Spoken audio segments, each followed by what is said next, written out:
Newborns, adorable squished up little things that don't come with an instruction manual. So here are my top newborn tips and hacks that I have learnt along the way. Crying is your baby's way of communicating. If your baby cries, they could be hot or cold, have a wet or dirty nappy, need winding, or most likely be hungry. Newborns feed every 2 to 3 hours, but it could be more if there's a growth spurt, and there are growth spurts at 3 weeks, 6 weeks, 3 months, and 6 months. So when in doubt, just get it out. One breastfeeding hack to remember which side you last fed on is to put a clip on your bra strap or a bracelet which you swap from wrist to wrist, or even an elastic band. There are loads of fancy apps out there for breastfeeding, but I find that these simple ways are the most effective. If you are breastfeeding, make sure that you eat well and that you keep up your fluids. It can be hard to know if your baby is getting enough, but as long as they're putting on weight from 3 weeks and having about 5 to 6 wet or dirty nappies a day, you're doing great. Newborn babies can only focus on objects that are up to 15 inches away, which is conveniently where your face is to the breast when you're feeding your baby. So talk to them, look at them, and relax. By doing these things, it can even help your milk flow. Winding is as important as feeding. If you don't get the wind up, it can go down to their tummies and need to come out the other way, which can be really painful. To wind your baby, a general pat on the back can work, a circular motion, leaning them forward or straightening their back out. Or one way that I found really effective is getting your partner to do it.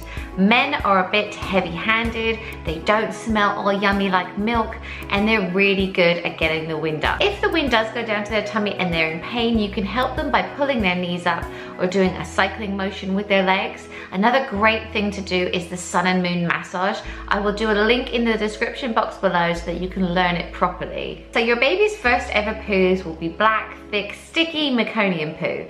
And then after a couple of days, it will go from a green and then finally to a bright yellow Dijon mustard poo. Doctors and midwives will recommend that you use cotton wool and water to change your baby's nappies in the first few weeks, but I loved using these pure water wipes. When your baby's umbilical cord is still on, it's important that you keep it outside of the nappy so that it can dry up and fall off. You can either fold the nappy down or do 2 little cuts and fold it down that way. If you have a baby boy, you may have noticed that as soon as you go to change their nappy and the air hits their private parts, they have a wee. So one thing that I did do is either wait for them to have that or wipe a baby wipe across their tummy, and that can also make them go. That way it's not hitting the ceiling or you. With my newborn, I got in the habit of just checking or changing their nappy every time that I fed them. Baby's skin can be sensitive and this will help avoid nappy rash. An easy way to check if your baby's nappy is wet is to just look at the yellow stripe on the outside of the nappy. If it is turned blue, then it is wet.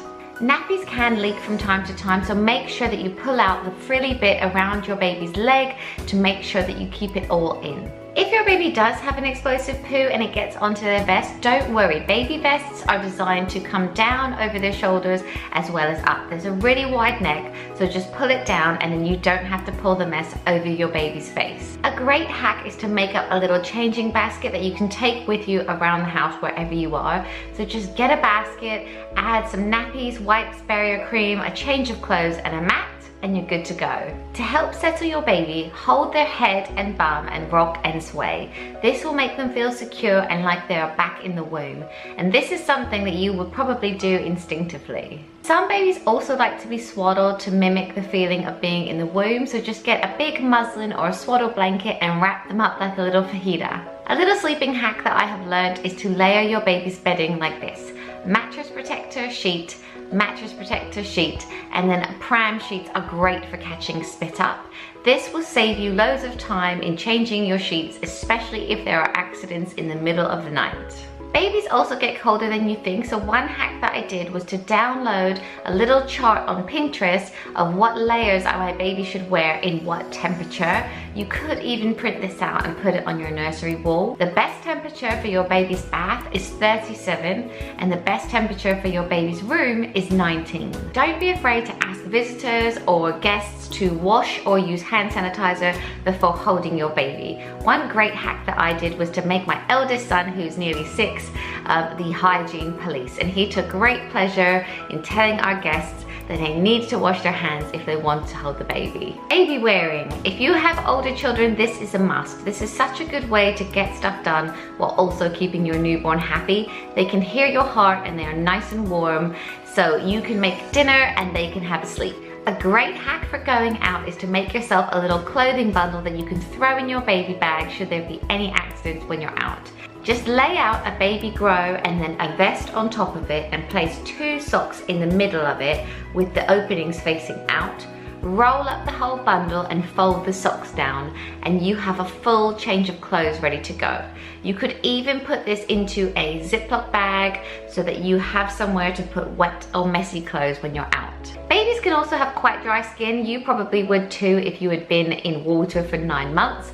So you can use sunflower oil or olive oil on their skin to help moisturize it. Newborns can also have long fingernails, especially if they are born past their due date. It's better to nibble or bite their little nails off rather than cut them, because cutting them can make them quite sharp. You can also buy great baby grows that have scratch mitts built in so that they can't get them off. Before you have your baby, it is worth stocking up on a few bits like saline drops, a nose sucker, and baby paracetamol like Calpol. Illnesses can strike in the middle of the night. A fever or a blocked nose can really upset them or affect their feeding, so it's great to have these things in stock. Always go with your instinct. If you think something's wrong with your baby, it probably is, so call your doctor. There is a lot to be said for mother's instinct. There's no doubt about it, having a newborn is exhausting, and babies don't typically smile till they're 6 weeks old, so it can be really tough having a boss that gives you no reward.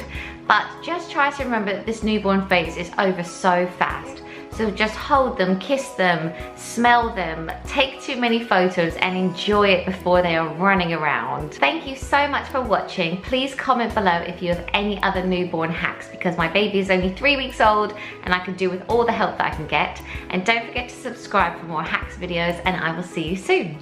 Bye. Will you say bye-bye? I think he's having a poo. Today I'm going to show you everything that is in my hospital bag.